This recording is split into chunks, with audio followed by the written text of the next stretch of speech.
Voyons comment Dieu se manifesta dans l'existence de David. Cet homme était rempli de zèle pour l'Éternel, sans être pour autant passé par l'expérience d'une rencontre personnelle avec le Tout-Puissant. Il fallut au préalable qu'il apprenne à en finir avec lui-même et ses ressources. Lorsque son épouse, son ami et même les prêtres ne furent plus en mesure de le préserver des attaques de la jalousie et des désirs homicides de Saül, il se réfugia dans une caverne et invoqua l'Éternel. C'est alors que Dieu devint une réalité profonde pour le proscrit. Il se mit à composer de nombreux psaumes, devenus une source d'inspiration pour des personnes de toutes classes, de toutes conditions, disséminées dans le monde entier. Dans le psaume 120 au verset 2, il soupire « Délivre mon âme des lèvres mensongères, et une langue trompeuse sont à la source de nombreuses souffrances, qu'il s'agisse de nous-mêmes ou d'autres personnes.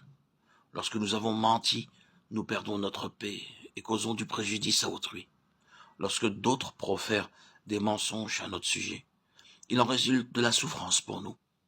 Ainsi donc, les mensonges, quels qu'ils soient, rendent malheureux. Et nous constatons que seul le Dieu vivant, le Dieu d'amour, peut nous préserver, nous sauver des agressions de la langue mensongère. Nous lisons au verset 3 du psaume 120. Que te sera-t-il fait, langue trompeuse? Nous nous irritons à la moindre provocation et notre langue échappe à notre contrôle. Aucune puissance humaine n'en mesure de la gouverner, de sorte que nous prononçons des paroles blessantes.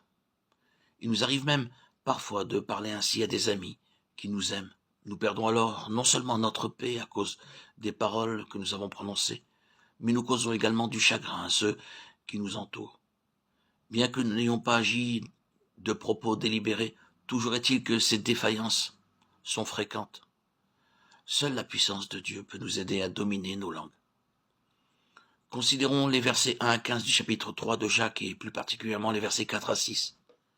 La taille du gouvernail d'un navire est petite en comparaison du reste du bâtiment. Pourtant, le capitaine peut diriger le navire à son gré parce qu'il est maître de la barre.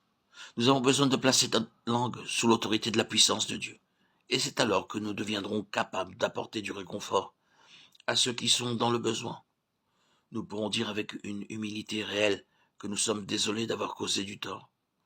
Par contre, si nous n'agissons pas de cette manière, des mensonges, des paroles de colère, de jalousie, de haine et ainsi de suite surgiront de notre bouche et causeront bien du tort et du préjudice dans de nombreuses existences.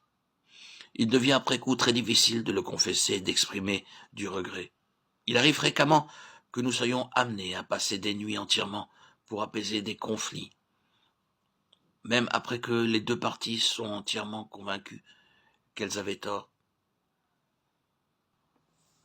refusent d'exprimer des regrets ou de se demander pardon mutuellement. Elles reconnaîtront volontiers leur part dans le malentendu, mais quant à dire « je regrette », ceci leur semble une impossibilité.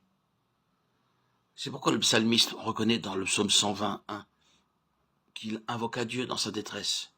Il rappelle comment sa propre langue et celle des autres avaient prononcé des paroles d'orgueil, de haine et de colère. Il avait essayé, mais en vain, de les réprimer. Et c'est alors qu'il invoqua Dieu.